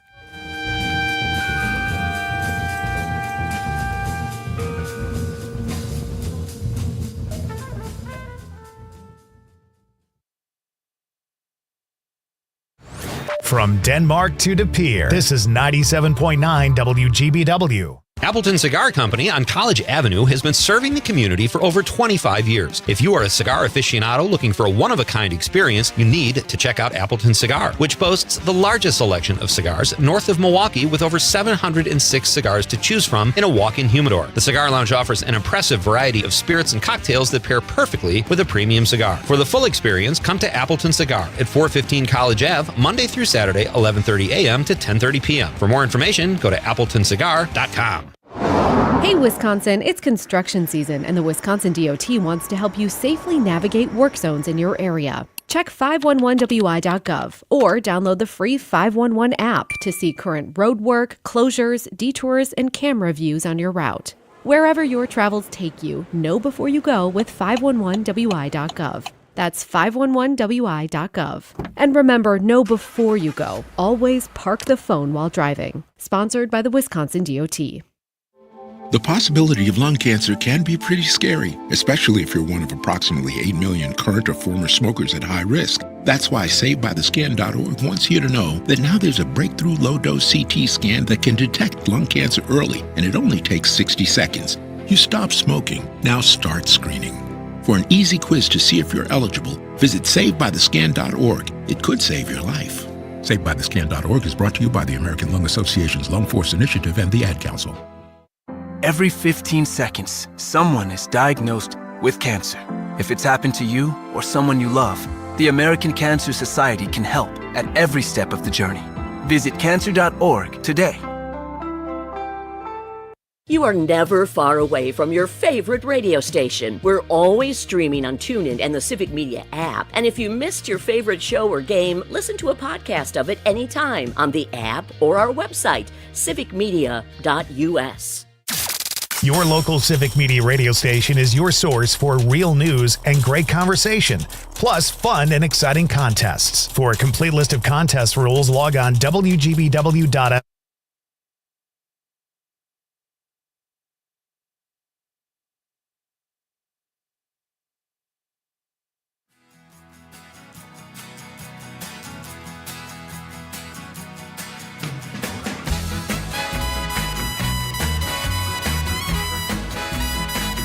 Welcome back. This is Nightlight. I am Pete Schwaba, and Tom from New Berlin just took us down memory lane, Conrad. He says, is Scottish Herkel-Durkel, it's the time you binge in the bed. What was that again? Yeah, that was a nap, right? The Herkel-Durkel, yeah. That's how the Scottish people say nap? Well, kind of like lazy Herkel-Durkel. Herkel-Durkel. Yeah. What did you do yesterday? I was Herkel-Durkeled. Exactly. Sounds obscene. Sounds like a wedding dance. Yeah, I could go with that. Like the chicken or the... Let's do the Herkel-Durkel. Sure. That is the voice, by the way, of my next guest, Trevor Klempner, a comedian from here in Northeast Wisconsin, Appleton-based. And he has only been doing this a few years, you told me. So yeah, like 3 or 4, somewhere around there. That's exciting. Yeah. So let's, all right, before we get into all things stand-up, Trevor, first of all, thank you for being here. It's great to have you here in person. What, tell us a little bit about your background, a little bit about you. Man, where do you want me to start, I guess? Prenatal, okay. Earliest memories. Never, no, whatever. Never met my dad. No, so, yeah, so, normal life. I got out of, I've always been a big fan of comedy. Yeah. And I never really saw it as a career thing. Like, other people do that, But I was watching stand-up since I was, in middle school. Yeah. And, but like I said, never thought about it. Out of high school, I joined the Army. Did that for a while, and then when I got out, I moved to Appleton. I was in a band for a while, and then one of my friends who was a musician started doing stand-up, and I was like, oh, you can just do that? And so, I started going to open mics and stuff like that, and I've always had a really heavy grind mentality, so I just kept at it, and, you end up, funny is funny, you get somewhere with it. Isn't that weird? Like, I remember when I first started doing stand-up, and I was telling my dad, this is what I'm going to do. Mm-hmm. And he was like an academic. He was a lawyer, went to law school, and he was supportive, but he goes, well, that's fine. Is there a school you can go to, or is there somewhere you can study? And I'm like, not really. I mean, have things changed on that front? There's nowhere. I know that people teach workshops. Yeah, but, and I mean, I guess there's like improv stuff that's very helpful in stand-up. Most of the time people will say classes really don't get you anywhere. Like, it'll like jumpstart you, I guess. But like, I took a crowd work class when I first started, and it was really helpful. Like, I can't stress that enough, how awesome that was for me. Kind of, changed how I look at things. So, I mean, there's stuff, it's all mentorship, really. Yeah. That's all stand-up ever has been, I feel like. Isn't it weird? It's one of the, not that you don't do this in other professions, but you really learn by watching other comedians. Exactly. And then cataloging what works for you. Mm-hmm. But I'm curious, like you said, that crowd work class, I've never heard of that before. Is that, how does that work? Do they simulate a club atmosphere? No, it was done during, I want to say, either tail end or beginning. It was like tail end of pandemic. It was all through Zoom. So it just was, the guy was essentially talking about not necessarily how to do crowd work, but just good practices when doing crowd work, like repeat what is said to you. Okay. There's little tricks to it that, I'm not going to get into on here. But, don't give away the secrets. Yeah. But there's, it's weird. The closest simulation is, they would pretend, like the teacher would pretend to be a crowd, like a heckler or something, Okay. And then you would respond to that, with, like stuff that we had gone over in the class. It was like only, I want to say like 6 sessions. Okay. It was worth every penny. $7,000? How much was it? Oh, I think I only paid like $100, honestly. Well, that's good. I probably would have taken something like that too, because the first time you're on stage, as I recall, it's been years, but is the first time you really get heckled where someone's really mean or nasty. That kind of throws you a little bit. Freezes you up. Yeah. Instantly. You said before we went on the air, I was asking you if you had a heckler story. Do you have one? Were you able to use those talents? Yeah, no, I wasn't, unfortunately. I just got really angry. I've been very fortunate. The worst heckler I had up until this point was just, we call them polite heckles, where they're just like, "You're doing it, good job," and you're just like, "Hey, you're kind of upsetting my flow," But I did this show in Minnesota, like maybe 2 months ago, and there was a person in the audience, and it was just, the whole show was set up to be very bad, and I was probably, 3 minutes in, nothing's really hitting. And then I start hearing like a cricket sound, but so I'm thinking oh, that's a ringtone, like, hey, shut off your phone, But then I said another joke, and when I said the punchline, I heard it again. And some dude was in the audience with an app on his phone playing cricket sounds. Crickets. Yeah, and I saw red, I could not help myself. This might offend you. I actually find that kind of funny. Oh, it's hilarious. It's terrible, but it's funny. Yeah, if you're like that dude's friend, you probably think he's the funniest dude in the world, We've made use of the cricket thing here when I do the Hollywood Beats sometimes. Yeah, because it was for that one of those movies. You're like, no. Then you know me well enough. The next time I'm trying to be funny in front of Trevor, let's hear some crickets. Okay. I'm just setting you up. All right, so that's cool. So do you work mostly locally, Trevor? I tour all around, mostly Midwest. I haven't really made it out to the coast yet. Go down to Austin sometimes. But yeah, I haven't really hit New York or LA. Right. And can you stay busy around here? Are there enough clubs or places you can go up and just keep working on your bits? Yeah, just like last year, I feel like I had a show every weekend, I was traveling around. Nice. Like the comedy club in Appleton, Skyline. It's owned by a chain of clubs, so you get to tour around in those too, which is very helpful. Yeah. And then there's a couple production companies I work with that'll book me on stuff. So nice. Yeah. All right. My guest is Trevor Klumpner. He's a Northeast Wisconsin-based stand-up comic, and we will have more with Trevor after the news. We also got another stream. Deandra left us another stream comment. Did you see that? She's kind of coming after me a little bit. So she says, ha, well then, and this is in regard to my comment about I always have to be stimulated. She says, haha, well then why didn't you come to my show this weekend? Lots of stimulation. I have no doubt, Deandra. Hope you crushed it. I'm sure you did. Trevor Klumpner's here, folks. He's in studio. We're coming back after the news with more stand-up comedy talk. It's Pete Schwaba and Nightline on the Civic Media Radio Network.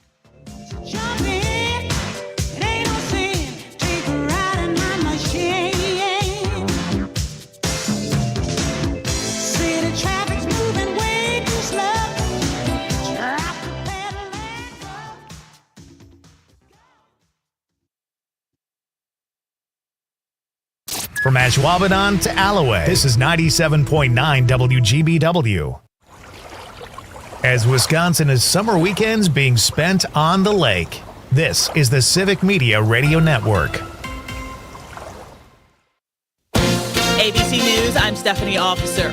A deadly shooting at an Austin Target parking lot rattling shoppers who were being told to leave their vehicles outside the store as police investigate.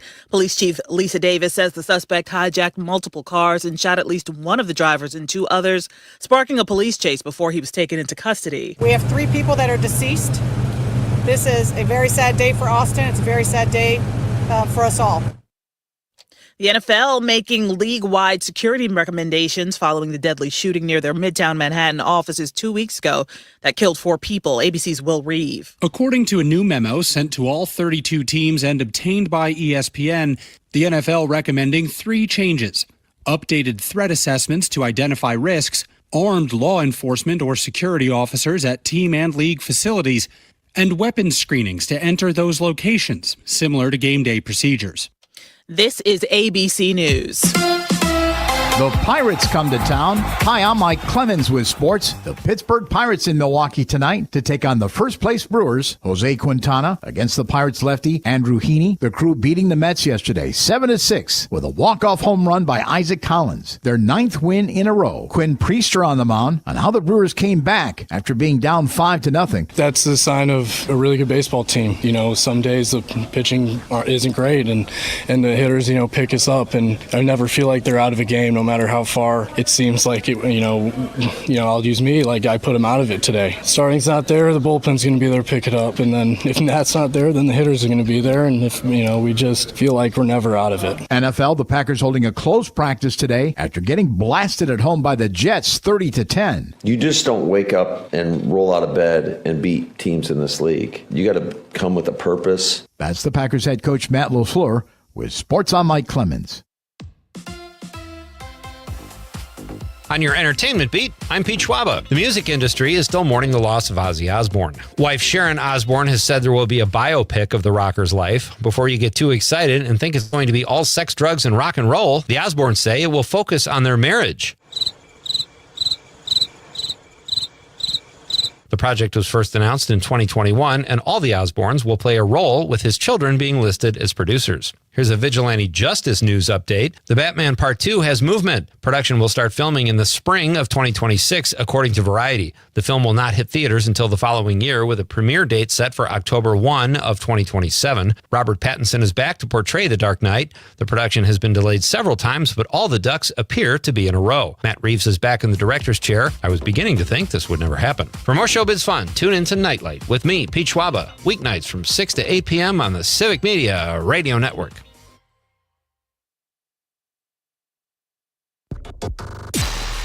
Connecting audiences, powering brands. This is Civic Media. Learn more at civicmedia.us/advertise.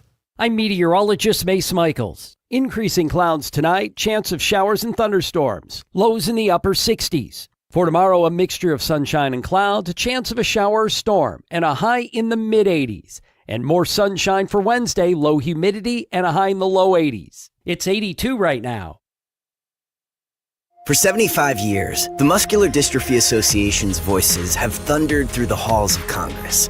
For 75 years, we've willed the impossible into existence. For 75 years, the MDA community has pushed the science, shifted the narrative, and established the field of neuromuscular medicine. And until that day, when this is all a thing of the past, you couldn't stop us if you tried.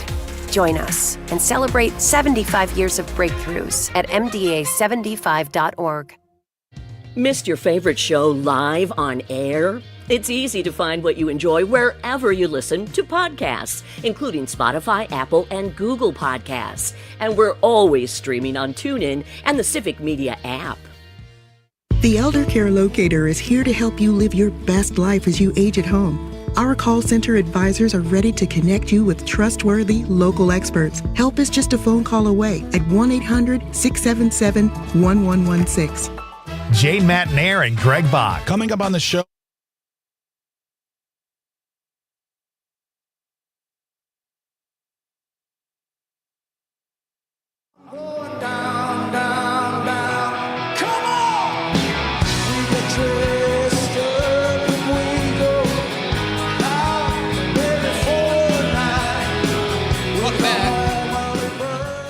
Schwaba, this is Nightlight. It is wonderful to have you here on this Monday night, folks. Tomorrow night on the show, this is exciting. We've been planning this for a while.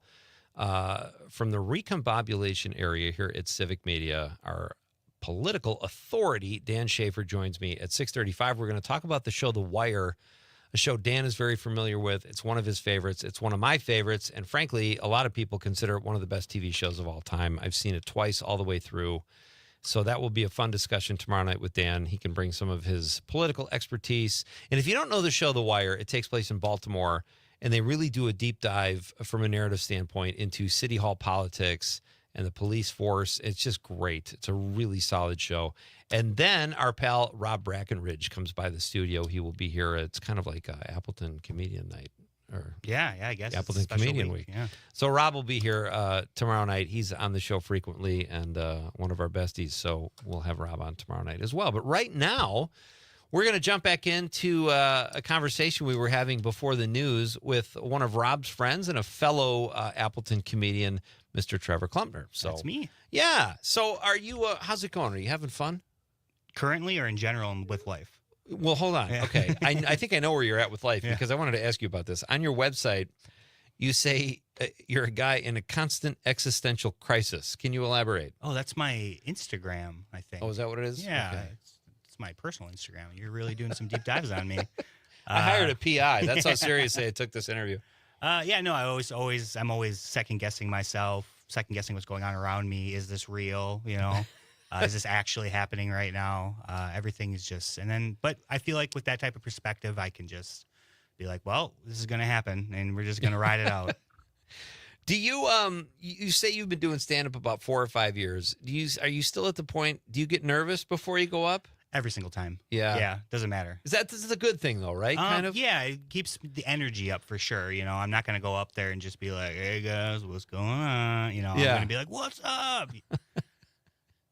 So where do you get, where do you find inspiration for your jokes? What typically, if there are topics or subjects, really get your wheels turning, or is it something that just typically comes to you out of the blue? I'll just see something and I'll think about like what makes that thing funny and I'll talk about that.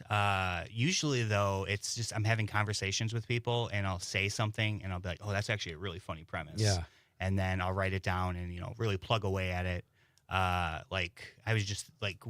just wrote a new joke today based on parents getting on social media and how they'll like comment on your stuff and it's really embarrassing. But when you're a comedian, it's even worse because my mom is writing things like that's not how it happened. Yeah, not good. I don't need you editing me, Ma, on Facebook. So do you write, Trevor, typically, will you sit down and spend a certain amount of time writing, or do you just kind of do things like you said before when they come into your head? Well, I'll write that idea down and kind of the trajectory I want to go with it, like with a couple notes, and then I'll actually sit down and write that bit out. Okay. Yeah. And you sit down and usually if I have some extra time, it'll be in my reminders, and I'll be like, oh yeah, that thing. Yeah. And I'll actually sit down and really flesh it out. Nice. Did you ever have somebody say something to you, like another comic, that really technically they said, but it was something you said that got them there? And then do you ever have an argument over who gets to do the bit, or do you just say, can I do the bit, or what? Never had the argument about it. Usually I'm pretty giving with that stuff because if they're riffing on something and I add something, that's still their joke. I'm not going to take ownership for that. I feel like a lot of stuff, I wouldn't say everything I do, but a lot of stuff, there was someone said something, another comedian said something to me or a friend, which, and that line ends up making it perfect, even funnier than it was before. So I love it when that happens. Oh, same. It's a free gift, Yeah. And it's I think, do you find it's harder to hang out with other people? Like now you've been doing it 4 or 5 years. You're pretty solidified. You probably got your comedy friends. Mm-hmm. Is it different when you hang out with people who aren't comics now? What's that like? I don't know if I have friends anymore. If I'm You've being already honest. shunned them? Yeah, I haven't shunned them. It's just I'm so busy. Yeah. I have my normal day job, and then I'm on the road on the weekend. There's a couple people I still really keep in touch with. And no, literally, my friends are the funniest people in the world. Way funnier than I will ever be. That's so good. I'm just really happy that they didn't pursue stand-up comedy. Yeah, right. That's fantastic. All right, so it said I learned a little bit about you too. I don't know where I saw this on the website or your dossier or whatever, but it says, my question is, how did growing up in a poor town, you were in the military? Yep. Okay. And you also call yourself a nerd, even though you're wearing that cool hat. Nerds don't wear hats like that. Cool hat. I like it. How did that mold your comedy persona?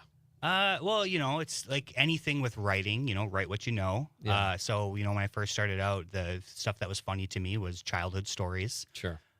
So, I started writing about growing up in a small town, low economic status, being in the military, because, that was a big chunk of my life. What branch of the military were you? I was in the Army. Okay.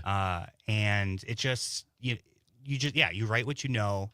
And, I'm starting to branch out. Oh, well, so I was raised in an atheist household. Okay. And so because of that, my mom was always like, well, you should you should question things, essentially. Yeah. And so I started going to church a lot and really looking into other religions. And so I do have a lot of religious material now because I know more than I should about religions I don't believe in. Just because it's fun to know. It's good information. Sure. Did you go to the services in those religions to check them out? A couple of them. So, in the Army, pretty much you can go to any service. All the religions are represented. Nice. So, you can go to anything you want. But mostly it was just individual research. I remember even the pastor I had when I was in high school, at like a Bible study, he told me to read other books just because it's good to know other things. Don't you like that? Yeah, more? I love it. Right. Yeah. I never trust people. No, this is it. Yeah, Okay. no, don't look too close. So where do you, so how long were you in the military? 6 years, and then the 2 IRR or whatever they call it. Yeah. Yeah. Do you like Stripes, the movie Stripes? Yeah, I love Stripes. Yeah. Stripes is great. Were you more like Bill Murray or Harold Ramis or the Cruiser? Probably more like Bill Murray. Okay. Yeah. Kind of a smart ass. Yeah, I was the funny guy in my branch, or as a lot of my friends, the biggest BSer in the platoon. Okay. You know, whatever. I like it. That's awesome.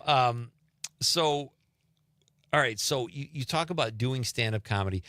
Do you, in this area in Northeast Wisconsin, is it different than in other parts of the state? Like, where are some of your favorite clubs to work in the state? Oh man, in the state. Yeah. I mean, Comedy on State is the best comedy club in, like, it's top That's pretty 5, I think, phenomenal. in the United States in general. A lot of very famous comedians would agree with that statement. Absolutely. I had a good time at Comedy Cabin in Janesville. It's a cool little club they got out there. Laughing Tap is a cool. I don't know if they're little anymore. They're upsizing right now. Yeah. They're pretty cool. Greg Yeah, Bach, you just had Greg in here. Yeah. he's been on the show, and he has his own show. He's a co-host with Jay Matnair. Greg's a great guy, and I still have not been to the Laughing Tap yet. There was a club in Milwaukee called the Comedy Cafe, which was maybe my favorite room to work in the whole country back in the 90s, and then they moved and changed ownership and all that kind of thing. But yeah, I think Wisconsin is a great comedy state. I agree. It's the people are very grateful to be indoors most of the year. Is there a Wisconsin sensibility? Like, I know that like some of my friends that were from Boston, they all had this identity. Like there was Boston comedy. To a lesser degree, Chicago, New York has it. Is there like a Wisconsin point of view for comics? I don't know. I feel like what cultural milestones do we have to really share in that way? Boston's always known for being brassy, bold, Yeah. hard hitting. In Wisconsin, we're just nice, and I feel like nice and comedy don't always align. I agree with you, but I would say we're quirky. Yeah, we are quirky. We're very we are not afraid to be silly. Right. I think it was Doug Stanhope that said like the problem with New York comedy is they're too afraid to be silly. Interesting. And yeah. so like and everyone else, like it's fine to be silly. Who cares? Like we're jesters, we're clowns. Like Totally. be silly. I don't even want to hang out with people that can't laugh at themselves Exactly. or have their guard down, right?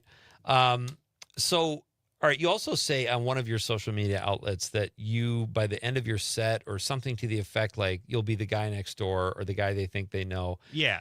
Your comedy, is it relatable? Is it stuff like that? We heard a little clip of it in the first hour. Yeah.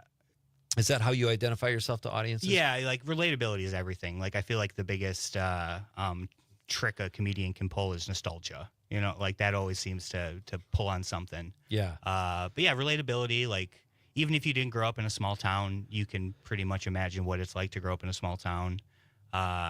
If like being a nerd, not everyone's a nerd, so my perspective is almost kind of making fun of nerds, even though I am one. But I don't look like one, so that's very helpful.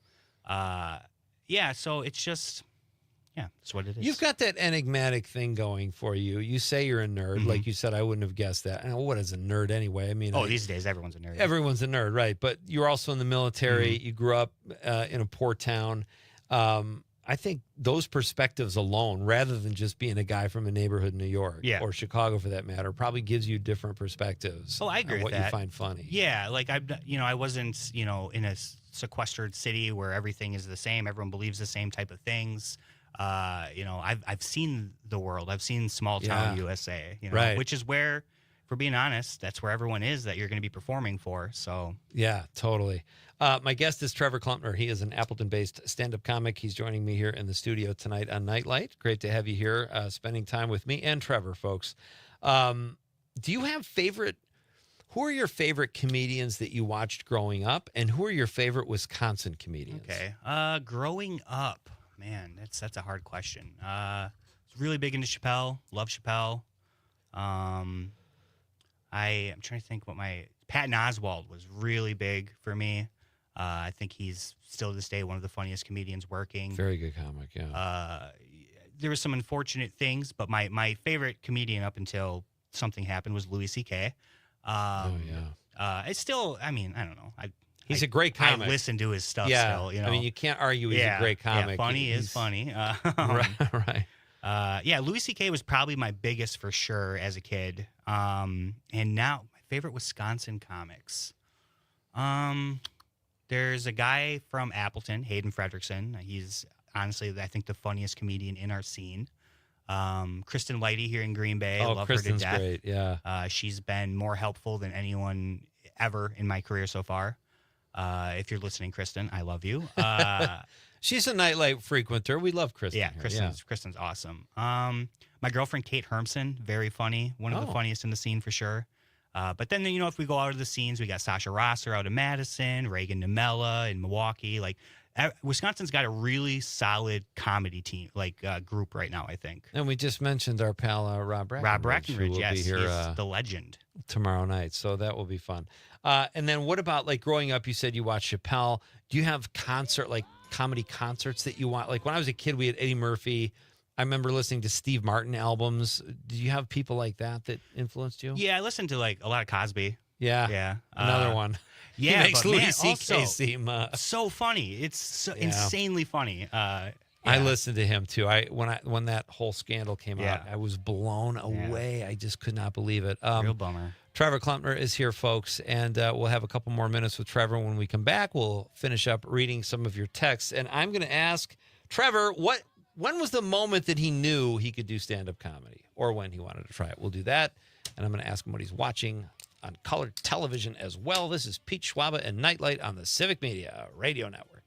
That's where it's at. Go to the basement. That's where it's at. Go to the basement. That's where it's at.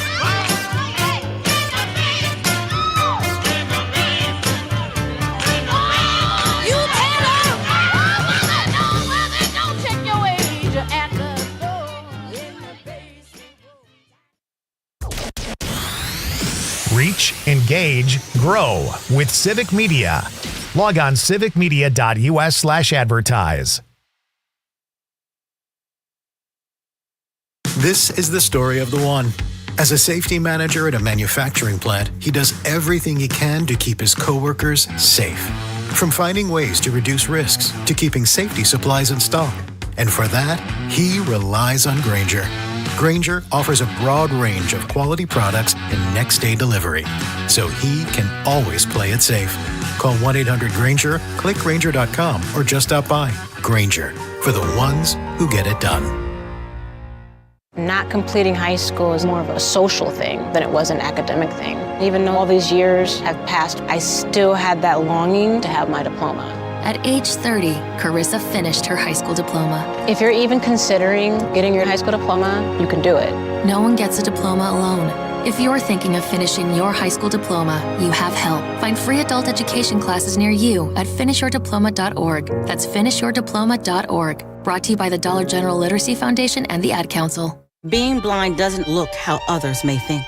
Retinitis pigmentosa aimed to overwhelm my family. It tried to cut me down. I know where to find support. Learn more at fightingblindness.org, a public service message from the Foundation Fighting Blindness. You are never far away from your favorite radio station. We're always streaming on TuneIn and the Civic Media app. And if you missed your favorite show or game, listen to a podcast of it anytime on the app or our website, civicmedia.us.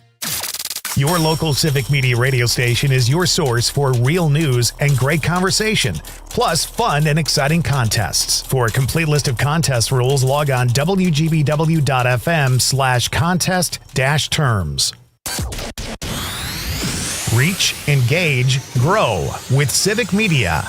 Log on civicmedia.us/advertise.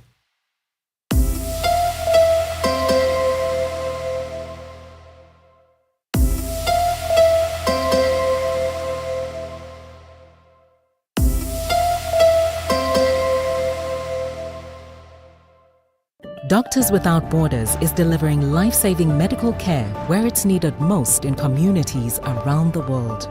From bandaging war-wounded patients in Sudan to providing clean drinking water in Haiti, we're in more than 70 countries worldwide, bringing patients from sick to recovering, from emergency to aid, from crisis to care. This life-saving care is made possible by a global movement of supporters like you. Thank you. Mommy, how come I can't sit in the front seat? Because I love you and you're just not ready yet. Putting your kids in the right seat for their age and size is an act of love. Check that your kids are in the right seat at nhtsa.gov/the right seat. Love protects. A message from NHTSA and the Ad Council.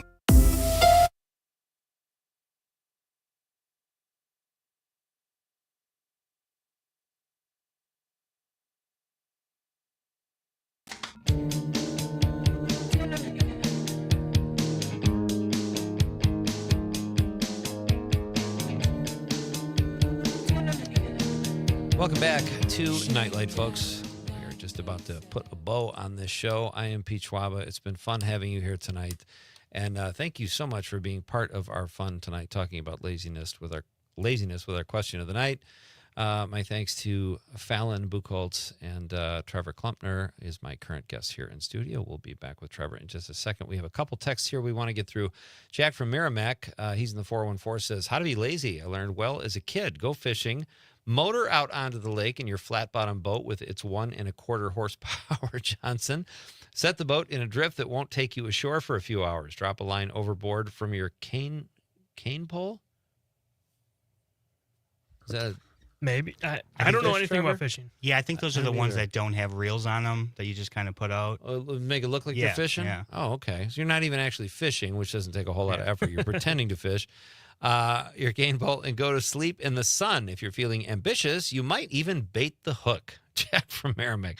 Jack, A for effort, buddy. You put a lot into that text, and it sounds like you've made laziness an art form. That's fantastic. Thank Sounds you. like a way to get away from his wife.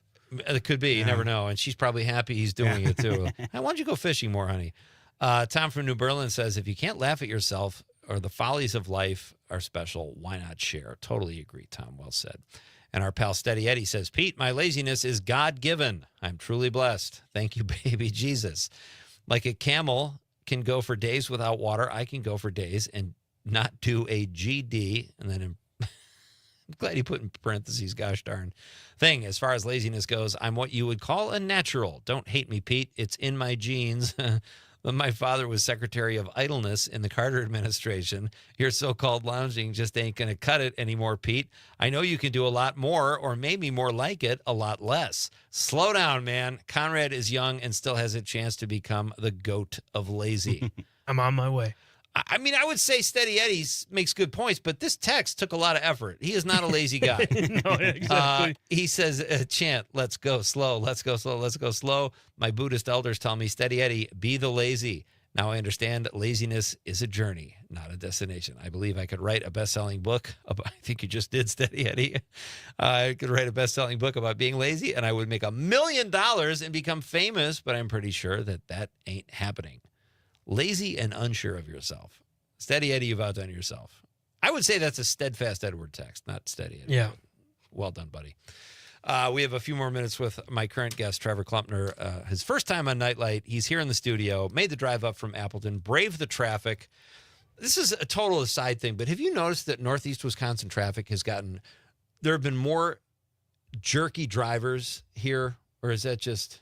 Yeah, I mean, yeah, for sure. Like, especially in Green Bay. I was here a couple weeks ago for the Fringe Fest, and I feel like people were cutting me off left and right. And I was like, what is going on? And I'm a very defensive driver, so I get yelled at a lot. It was specifically that weekend, but even I was here for something this last weekend. I was driving home, and I feel like people, I don't know. You're right. I mean, when I was growing up, or in high school at least, and I would come down to Port Plaza Mall or whatever, it seemed like everybody was so friendly, and maybe I just have rose-colored glasses on, but, you know, living in Chicago or even Milwaukee, I kind of expect that, but I thought Northeast Wisconsin was a little more chill. I mean, population's growing, more and more people on the roads. People getting upset. They need more comedy. Trevor Klumpner is here, folks. You can see. When can we see you next? Where you? Oh, I'm actually at the Skyline Comedy Club this weekend with K. Trevor Wilson. Oh, nice. Yeah. Okay, so go see Trevor at the Skyline. And can people follow you on social media? Yeah, Trevor Klumpner Comedy on all platforms. Outstanding. And you can do. You know, now people understand where I got my questions, and they'll know just as much about you as I do now. Tell us about that moment I think it's funny, and I think a lot of comics or musicians have this. When you realize, I'm going to do this. I think I can do it. I'm going to try it. What was that moment like for you, and when was it? I was at work. Like I said, my friend is a musician. He was talking about how he was going to open mics, and I was like, oh, you can just do that. I never, like, put it together. And so then I was like, well, I'm funnier than him, you know? So I went to, well, I didn't go right away to do comedy. I went a couple times just to check it out, see what it looks like, see what's, like, cool in the scene. I was watching everyone, and I was like, okay, I think I can. I know that I can at least get up there and talk. Like, that'll be fine.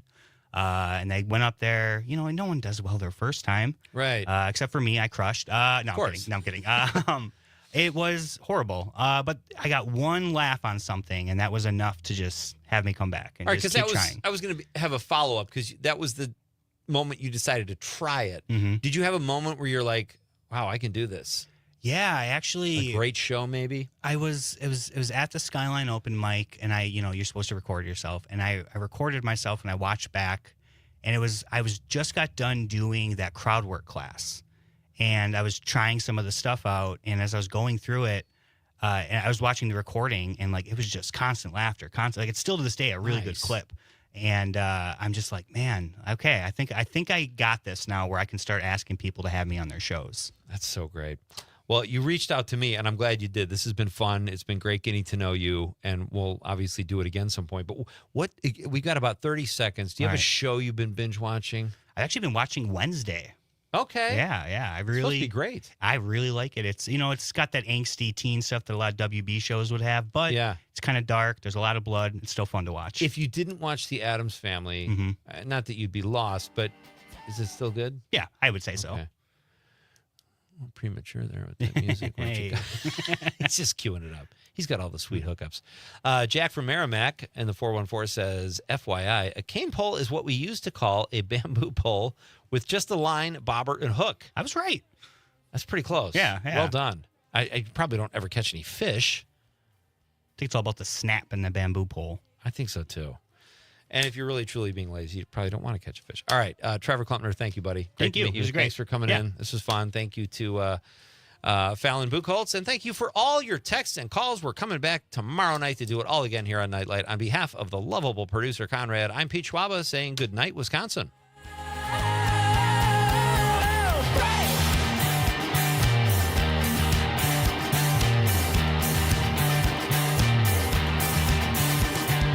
Take me to your best friend's house, mama.